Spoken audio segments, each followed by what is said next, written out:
ఢిల్లీ పర్యటన ఇప్పుడు ఆంధ్రప్రదేశ్ రాష్ట్ర వ్యాప్తంగా రాజకీయాల్లో ఒక కొత్త చర్చకైతే తెరదీసింది. కారణం ఏంటి అంటే, ముఖ్యమంత్రిగా చంద్రబాబు నాయుడు గారు ఉండగానే నారా లోకేష్ గారు ఆయన విద్యాశాఖ మంత్రిగా ఉన్నారు.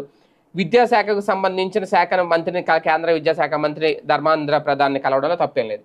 కాకపోతే ఆయన ఒక రకంగా ఆంధ్రప్రదేశ్ నుంచి ఆయనే ఒక కాబోయే ముఖ్యమంత్రిగా అన్ని శాఖలను కలిశారు. ఈవెన్ హోంశాఖ మంత్రి అమిత్ షాను కలిశారు, న్యాయశాఖ మంత్రిని కలిశారు, కీలక మంత్రులందరినీ కూడా కలిశారు. అంతేకాదు ఉపరాష్ట్రపతిని కూడా కలిశారు.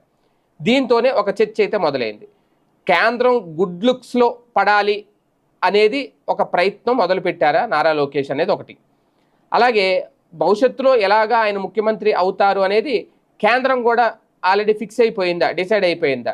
ఎందుకంటే ఒక మంత్రికి మామూలుగా ఒక రాష్ట్రం నుంచి ఒక సాధారణ మంత్రికి అంతమంది అపాయింట్మెంట్లు ఒకేసారి దొరకడం అంటే చాలా కష్టం.